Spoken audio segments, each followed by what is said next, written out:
इश्क की जंग। अध्याय 1। ढलती शाम और गहराते साए।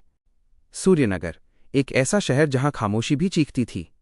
दिल्ली की चकाचौंध से दूर उत्तर प्रदेश की सीमा पर बसा सूर्यनगर अपनी संकरी गलियों और ऊंची पुरानी इमारतों के लिए जाना जाता था।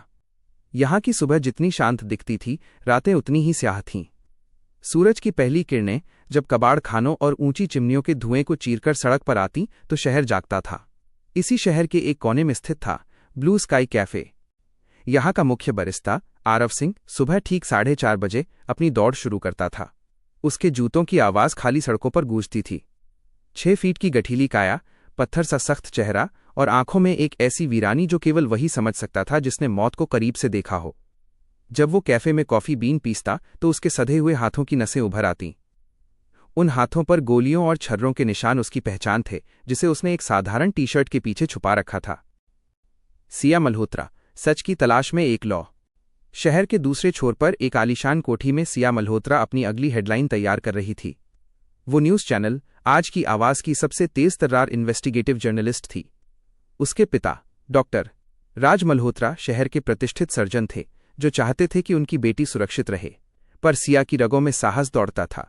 उस दिन न्यूज़ रूम में सन्नाटा छा गया जब सिया के बॉस खन्ना जी ने एक फाइल मेज पर पटकी। सिया, ये सुसाइड मिशन है। वीर प्रताप राणा का साम्राज्य केवल ड्रग्स पर नहीं बल्कि राजनीतिक संरक्षण पर टिका है। उसकी फाइल छूने का मतलब है अपनी कब्र खोदना। सिया ने अपनी नजरें नहीं झुकाईं। उसने फाइल उठाई और सिर्फ इतना कहा, सर, अगर पत्रकार मौत से डरने लगें तो इतिहास सिर्फ गुंडों का लिखा जाएगा। कैफे की वो शाम जब दो दुनिया टकराईं। सिया को अपनी छानबीन के लिए एक शांत जगह चाहिए थी। वो ब्लू स्काई कैफे पहुंची। बाहर बारिश होने ही वाली थी। वो कोने की एक मेज पर बैठ गई जहां से सड़क साफ दिखती थी। आरव उसके पास आया।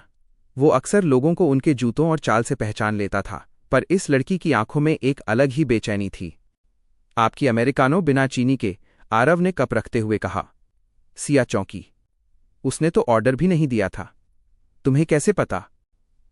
आरव की आवाज़ भारी और शांत थी। आप जैसे लोग जिन्हें काम का जुनून होता है, उन्हें मीठा पसंद नहीं आता। कड़वाहट ही उन्हें जगाए रखती है। सिया ने गौर से उसे देखा। एक मामूली वेटर के बोलने का लहजा इतना परिपक्व।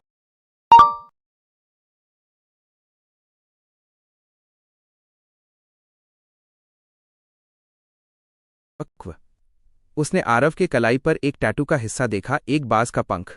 उसने कुछ पूछना चाहा, पर आरव मुड़कर जा चुका था। अगले 7 दिनों तक ये उनका मौन सिलसिला बन गया। आरव कॉफी लाता और सिया फाइल्स में डूबी रहती। कभी कभी उनकी नजरें मिलतीं और बिना कहे एक अनकहा भरोसा पनपने लगा। इश्क का आगाज और तूफान की आहट। एक शाम जब सिया अपनी डायरी समेट रही थी, आरव ने उसे रोककर कहा, मैडम, जिस आग से आप खेल रही हैं उसकी लपटें बहुत ऊंची हैं।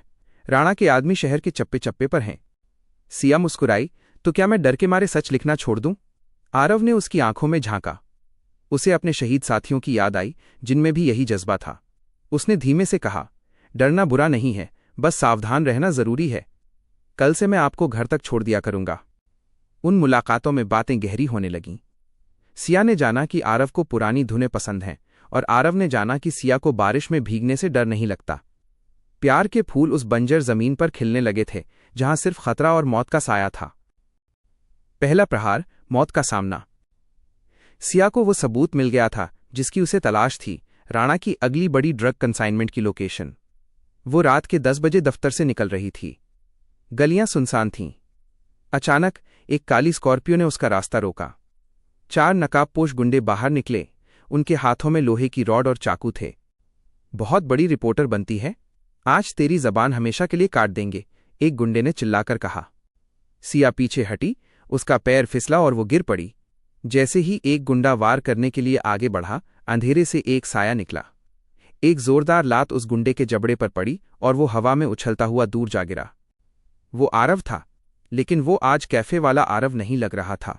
उसकी आंखें लाल थीं और शरीर में बिजली जैसी फुर्ती। एक्शन। एक गुंडे ने चाकू से हमला किया। आरव ने उसका हाथ पकड़ा। एक झटके में हड्डी टूटने की आवाज आई, क्रैक। दूसरे गुंडे को उसने छाती पर ऐसा मुक्का मारा कि वो सांस लेने के लिए तड़पने लगा। तीसरे ने पीछे से हमला करना चाहा, पर आरव ने बिना पीछे मुड़े उसे अपने कंधे पर उठाया और जमीन पर पटक दिया। महज 2 मिनट में चारों हमलावर बेदम होकर जमीन पर पड़े थे। सिया की सांसें तेज थीं। उसने देखा कि आरव के हाथ से खून बह रहा था, पर उसे दर्द का एहसास तक नहीं था। सच की कड़वाहट, मैं जिंदा लाश हूं। बारिश तेज हो गई। आरव सिया को लेकर एक पुराने खंडहरनुमा पुल के नीचे पहुंचा। वहां सन्नाटा था, सिर्फ गिरती बूंदों का शोर था। तुम ये सब कैसे कर लेते हो आरव? तुम कोई मामूली इंसान नहीं हो, सिया ने कांपती आवाज में पूछा। आरव ने एक गहरी सांस ली और अपनी शर्ट के बटन खोले। उसके सीने पर स्पेशल फोर्सेस का तमगा गुदा हुआ था और उसके नीचे एक लंबी कट का निशान था। मैं पैरा एसएफ का कैप्टन था, सिया। 3 साल पहले एलओसी के पास एक मिशन में हमें अपनों ने ही धोखा दिया। मेरे 12 साथी मेरी आंखों के सामने शहीद हो गए। मैं बच गया, लेकिन मेरी रूह वहीं मर गई। मैं यहां छुपकर अपनी सजा काट रहा था, जब तक तुम नहीं मिली। सिया ने बिना कुछ सोचे उसे गले लगा लिया। उसकी सिसकियां आरव के कंधे पर थम गईं। तुम अकेले नहीं हो आरव, हम मिलकर लड़ेंगे। क्लाइमैक्स की शुरुआत, जंग का ऐलान। इधर सूर्याविला में वीर प्रताप राणा ने अपनी कीमती शराब का गिलास दीवार पर दे मारा। उसके सबसे भरोसेमंद आदमी की लाश उसके सामने पड़ी थी। एक मामूली वेटर ने मेरे शेरों को मिट्टी में मिला दिया। पता करो वो कौन है और उस लड़की को उठाओ। मुझे वो फाइल चाहिए, चाहे उसके लिए पूरा शहर जलाना पड़े। उधर सिया के कमरे में एक लाल बत्ती जल रही थी। उसका फोन हैक हो चुका था। खिड़की के बाहर से किसी की परछाई अंदर झांक रही थी। आरव, जो दूर अपने ठिकाने पर था, उसे कुछ आभास हुआ। उसने अपनी अलमारी से एक पुराना संदूक निकाला। धूल झाड़कर उसने उसे खोला। अंदर उसकी पुरानी सर्विस पिस्तौल और कॉम्बैट चाकू चमक रहे थे। आरव ने ठंडे स्वर में कहा, राणा, तूने सिर्फ एक पत्रकार को नहीं छेड़ा, तूने एक सोते हुए शेर की पूंछ पर पैर रखा है। अब जंग शुरू होगी। To be continued in part 2। क्या आरव सिया को बचा पाएगा? क्या राणा के साम्राज्य का अंत होगा? जानने के लिए बने रहें। क्या आप चाहेंगे कि मैं इस कहानी का पार्ट 2 लिखूं, जहां आरव और राणा का आमना सामना होता है? इश्क की जंग, अध्याय 2, विश्वासघात और बारूद की गूंज। काली रात का खौफनाक सन्नाटा। सूर्यनगर की गलियों में रात के 2 बजे सन्नाटा नहीं, बल्कि एक अजीब सी बेचैनी पसरी थी। सिया अपने कमरे की मध्यम रोशनी में लैपटॉप पर उंगलियां चला रही थी, लेकिन उसका ध्यान बार बार खिड़की के बाहर डोलती परछाइयों पर जा रहा था। तभी उसके फोन की स्क्रीन चमक उठी। आरव का मैसेज था, तारांकन, खिड़कियां बंद कर लो सिया, शहर की हवा में जहर है, मैं आ रहा हूं। सिया ने कांपते हाथों से रिप्लाई टाइप करना शुरू ही किया था कि अचानक धड़ाम, शीशों के टूटने की कानफोड़ू आवाज आई। 4 नकाबपोश शिकारी गिद्धों की तरह कमरे के अंदर थे। सिया चीखी, आरव, पर एक भारी हाथ ने उसकी आवाज दबा दी। क्लोरोफॉर्म की गंध ने उसे सुन्न कर दिया। उसे घसीटते हुए एक काली वैन में डाल दिया गया, जो बिना लाइट जलाए अंधेरे में ओझल हो गई। आरव का तांडव और टूटी हुई उम्मीदें। सुबह जब आरव कैफे पहुंचा तो वहां सन्नाटा उसे डसने लगा। सिया का फोन बंद था। वो भागता हुआ उसके घर पहुंचा, जहां बिखरा हुआ सामान और फर्श पर पड़ी सिया की टूटी हुई घड़ी चीख चीख कर गवाही दे रही थी कि अनर्थ हो चुका है। आरव की आंखों में जो शांति थी, वो पल भर में ज्वालामुखी में बदल गई। उसने दीवार पर इतनी जोर से मुक्का मारा कि प्लास्टर झड़ गया और उसकी उंगलियों से खून रिसने लगा। राणा, तूने उसे हाथ लगाकर अपनी मौत को दावत दी है। आरव की आवाज किसी ठंडे लोहे की तरह सख्त थी। वो सीधे पुलिस स्टेशन पहुंचा। इंस्पेक्टर आदित्य चौहान, जो खुद राणा के खिलाफ सबूत जुटा रहा था, आरव के पास आया। आरव, हम जानते हैं कि ये राणा का काम है, लेकिन हमारे हाथ कानून से बंधे हैं। आरव ने उसकी आंखों में झांका और कहा, कानून वर्दी पहनकर आता है इंस्पेक्टर, मौत बिना वर्दी के आएगी। मुझे सिर्फ उसकी लोकेशन चाहिए। नरक का द्वार, राणा का टॉर्चर चैम्बर। शहर के बाहरी इलाके में एक खंडहरनुमा गोदाम के भीतर सिया को एक लोहे की कुर्सी से जंजीरों में जकड़ा गया था। चेहरे पर चोट के निशान थे, पर आंखों में अभी भी वही पत्रकार वाली आग थी। वीर प्रताप राणा अपनी सिगार का धुआं उसके चेहरे पर छोड़ते हुए हंसा। कितना मासूम चेहरा है और काम इतना खतरनाक। वो फाइल कहाँ है सिया? वो रिकॉर्डिंग कहाँ है? राणा ने दहाड़कर पूछा। सिया ने थूकते हुए कहा, फाइल अब मेरे दिमाग में है राणा, और सच कभी मरता नहीं। राणा ने एक जोरदार तमाचा सिया के गाल पर जड़ा। सच नहीं मरता, पर इंसान तो मरता है ना। ऑपरेशन रेस्क्यू, बारूद और लहू। आरव अपने पुराने फौजी साथी करण के साथ राणा के ड्रग डिपो पर पहुंचा। यहां सिर्फ एक्शन नहीं, एक सैनिक का प्रतिशोध था। Action sequence. आरव ने एक साइलेंसर लगी पिस्तौल और कॉम्बैट नाइफ के साथ अंदर प्रवेश किया। अंधेरे का फायदा उठाते हुए उसने पहले गार्ड की गर्दन मरोड़ी। जैसे ही अलार्म बजा, आरव एक साये की तरह उछला। उसने चलते हुए समरसॉल्ट किया और 2 गार्ड्स को एक साथ ढेर कर दिया। करण ने बाहर से कवर फायर दिया, जिससे गोदाम के ड्रमों में विस्फोट होने लगा। आग की लपटों के बीच आरव किसी यमराज की तरह आगे बढ़ रहा था। विश्वासघात का जहर। उसी समय पुलिस हेडक्वार्टर में इंस्पेक्टर आदित्य को एक गुप्त सूचना मिली। पुलिस महकमे का एक बड़ा अधिकारी राणा की पेरोल पर था। उसने आरव और करण की पूरी योजना राणा को लीक कर दी थी। राणा को पता चल गया था कि आरव आ रहा है। ये रेस्क्यू मिशन अब एक सुसाइड मिशन बन चुका था। अंतिम आमना सामना, एक गोली, एक चीख। आरव गोदाम के मुख्य हॉल में पहुंचा, जहां सिया बंधी हुई थी। उसे देखते ही आरव के कदम रुक गए। राणा ने सिया की कनपटी पर लोडेड रिवॉल्वर रख दी थी। हथियार नीचे डाल दे फौजी, वरना इसका दिमाग फर्श पर बिखरा होगा, राणा चिल्लाया। आरव ने अपनी गन नीचे रख दी। उसे छोड़ दो राणा, तुम्हारी दुश्मनी मुझसे है। राणा की आंखों में पागलपन था। प्यार कमजोरी होती है आरव, और कमजोरी की सजा सिर्फ मौत है। धाएं। एक गोली चली। सिया की चीख गूंजी, आरवीवीवी। गोली आरव के कंधे को चीरती हुई निकल गई। वह घुटनों के बल जमीन पर गिर पड़ा। फर्श आरव के खून से लाल होने लगा। सिया बदहवास होकर रोने लगी। उसी पल इंस्पेक्टर आदित्य भारी फोर्स के साथ अंदर घुसा। अंधाधुंध फायरिंग शुरू हुई। राणा को एहसास हुआ कि बाजी पलट रही है। वो पीछे के रास्ते से भाग निकला। अस्पताल की दहलीज और अनकहा वादा। अस्पताल के आईसीयू के बाहर सन्नाटा भारी था। सिया के कपड़े खून से सने थे, आरव के खून से। जब डॉक्टर बाहर आए तो उन्होंने राहत की खबर दी।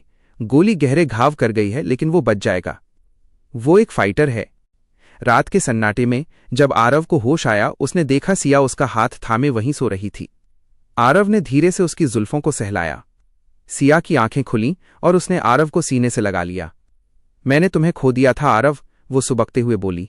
आरव ने मुस्कुराकर कहा, एक सैनिक तब तक नहीं मरता जब तक उसका मिशन अधूरा हो, और मेरा मिशन तुम हो।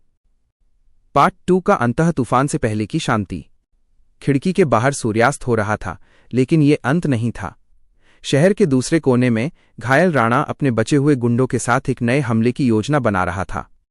आरव ने खिड़की से बाहर देखते हुए मुट्ठी भींची। उसकी आंखों में अब दया नहीं, सिर्फ विध्वंस था। राणा, अब ये जंग सिर्फ सिया की गरिमा की नहीं, इस शहर की आजादी की है। अगली बार जब हम मिलेंगे तो सिर्फ एक ही जिंदा बचेगा। पार्ट 3 द फाकी जंग, उपसंहार, द फाइनल चैप्टर, लहू, लौ और अमर प्रेम। नई सुबह, नई कसम, एक सैनिक का पुनर्जन्म। अस्पताल के आईसीयू की खिड़की से छनकर आती सुबह की पहली सुनहरी किरण आरव के चेहरे पर पड़ रही थी। मशीनों की बीप बीप की आवाज के बीच उसे किसी की सिसकियों और एक ठंडी कांपती हुई हथेली का एहसास हुआ। उसने धीरे से अपनी भारी पलकें उठाईं। सिया वहीं कुर्सी पर सिमटी हुई थी। उसकी आंखों के नीचे काले घेरे थे, पर उसका हाथ आरव के हाथ में कसकर फंसा हुआ था। आरव की फटी हुई आवाज निकली, सिया। सिया चौंक कर उठी। आरव को होश में देख उसके सब्र का बांध टूट गया। वो फूट फूट कर रोने लगी। तुमने कहा था कि तुम लौट आओगे, पर एक पल के लिए मुझे लगा कि मैं तुम्हें खो चुकी हूं। अगर तुम चले जाते तो मैं इस सच का क्या करती? मैं किसके लिए लिखती? आरव ने दर्द के बावजूद अपने चेहरे पर एक फीकी मुस्कान लाई। एक फौजी अपनी आखिरी सांस तब तक नहीं छोड़ता जब तक उसका मोर्चा सुरक्षित न हो जाए, और मेरा मोर्चा तो तुम हो। तभी डॉक्टर और इंस्पेक्टर आदित्य अंदर आए। डॉक्टर ने सख्ती से कहा, आरव, तुम्हें कम से कम 1 महीना बिस्तर पर रहना होगा। तुम्हारी चोटें बहुत गहरी हैं। आरव की आंखों में अस्पताल की छत नहीं, बल्कि राणा का वो क्रूर चेहरा घूम रहा था। उसने बेड का सहारा लेकर उठने की कोशिश की। डॉक्टर साहब, घाव शरीर पर हैं, रूह पर नहीं। अगर आज मैं नहीं उठा तो राणा इस शहर को श्मशान बना देगा। आजादी की कीमत खून मांगती है, और मैं देने के लिए तैयार हूं। सच्चाई का प्रहार, शब्दों का परमाणु बम। सिया अस्पताल से सीधे न्यूज रूम पहुंची। उसके पास अब सिर्फ खबरें नहीं, बल्कि सबूतों का एक सैलाब था। खन्ना जी ने उसे लाइव जाने का इशारा किया। सिया ने सीधे कैमरे की लेंस में झांका। उसकी नजरें सीधे वीर प्रताप राणा के कलेजे को चीर रही थीं। नमस्कार, मैं हूं सिया मल्होत्रा। आज मैं पत्रकारिता नहीं, गवाही देने आई हूं। उस शैतान की गवाही जिसने हमारे बच्चों के भविष्य को ड्रग्स में घोला और हमारी पुलिस की वर्दी पर गद्दारी के दाग लगाए। वीर प्रताप राणा, तुम सुन रहे हो? ये तुम्हारी सल्तनत के आखिरी कुछ घंटे हैं। सिया ने एक एक कर स्क्रीन पर दस्तावेज दिखाए, तस्करी के रास्ते, गद्दार अफसरों की कॉल रिकॉर्डिंग और राणा के गुप्त ठिकानों के नक्शे। पूरा सूर्यनगर ही नहीं, पूरा देश स्तब्ध रह गया। लोग हाथों में मशालें और तिरंगे लेकर सड़कों पर उतर आए। सत्ता के गलियारे कांपने लगे। राणा का अंतिम दांव, अगर मैं नहीं तो कोई नहीं। अपने किलेनुमा हवेली में बैठा राणा टीवी स्क्रीन को देख रहा था। उसका चेहरा गुस्से से काला पड़ गया था। उसने अपना विस्की का गिलास दीवार पर दे मारा। एक अदना सी छोकरी ने मेरी दुनिया उजाड़ दी। ठीक है, अगर ये शहर मेरा नहीं हो सकता तो इसे राख होना होगा। उसने अपने कमांडरों को आदेश दिया, शहर के गैस पाइपलाइन के मुख्य स्टेशन पर धमाका करो। पूरे सूर्यनगर को आग की लपटों में देखना चाहता हूं। और हां, उस आरव और सिया के परिवार का नामो निशान मिटा दो। पुराने किले का महायुद्ध, क्लाइमैक्स, द फाइनल स्टैंड। शहर से दूर अरावली की पहाड़ियों पर स्थित एक पुराने खंडहरनुमा किले में राणा ने अपना नया बेस बनाया था। रात काली थी और आसमान से मानो कुदरत भी रो रही थी।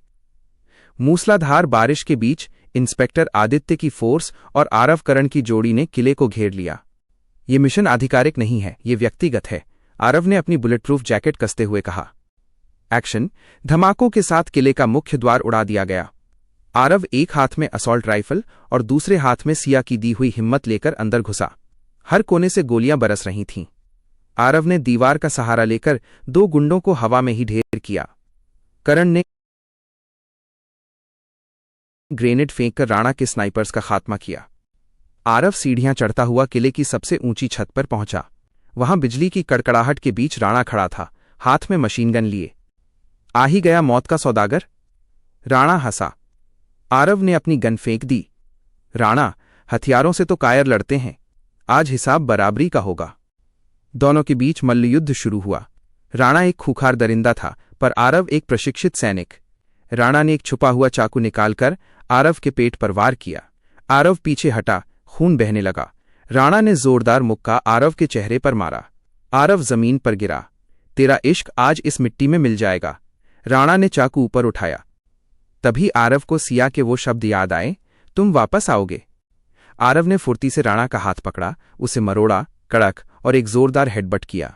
राणा लड़खड़ाया। आरव ने उसे उठाकर किले की मुंडेर पर दे मारा। तभी इंस्पेक्टर आदित्य ने उसे चारों तरफ से घेर लिया। राणा अब भाग नहीं सकता था। उसे घुटनों पर लाया गया और हथकड़ी पहनाई गई। आरव ने उसकी आंखों में देखकर कहा, इश्क कमजोरी नहीं, ताकत होती है। तूने शहर जलाया, मैंने उस आग में खुद को तपाकर फौलाद बनाया। मिलन और नया सवेरा, 7 जन्मों का वादा। महीनों बाद सूर्यनगर की फिजा बदल चुकी थी। राणा और उसके गद्दार साथियों को उम्र कैद की सजा सुना दी गई थी। सिया को न्यूज चैनल की तरफ से पत्रकारिता का सर्वोच्च सम्मान मिला। समुद्र के किनारे ढलते सूरज की लालिमा के बीच आरव ने एक सुंदर सा मंडप सजाया था। उसने घुटनों के बल बैठकर एक अंगूठी निकाली। सिया, मैंने अब तक सिर्फ सरहद की हिफाजत की है। क्या तुम मुझे अपनी जिंदगी और अपने दिल की हिफाजत करने का मौका दोगी? सिया की आंखों से खुशी के आंसू छलक पड़े। हां आरव, 1000 बार हां। शादी का दृश्य। पुरानी परंपराओं के बीच आरव अपनी सैनिक की वर्दी, सेरेमोनियल यूनिफॉर्म में था और सिया लाल जोड़े में। जब उन्होंने अग्नि के 7 फेरे लिए तो वहां मौजूद हर शख्स की आंखों में नमी थी। आदित्य और करण ने अपनी पिस्तौलों से हवा में फायरिंग कर गार्ड ऑफ ऑनर दिया। पंडित जी ने कहा, आज से आप दोनों एक हुए। अंतिम संवाद, द फाइनल मैसेज। सिया ने अपनी डायरी का आखिरी पन्ना कैमरे की ओर घुमाया, जिस पर लिखा था, जंग सिर्फ जमीन के टुकड़ों के लिए नहीं होती। सबसे बड़ी जंग वो है जो सच और झूठ के बीच और नफरत और प्यार के बीच लड़ी जाती है। और उस जंग में जीत हमेशा उसकी होती है जिसका इरादा नेक हो। आरव ने सिया को अपनी बाहों में घेरा और धीरे से कहा, अब ये कहानी कभी खत्म नहीं होगी, क्योंकि ये हमारे लहू से लिखी गई है। कैमरा धीरे धीरे पीछे हटता है। समुद्र की लहरें साहिल से टकरा रही हैं और आसमान में इश्क की जंग का नाम सुनहरे अक्षरों में चमक उठता है। Shubham, the end.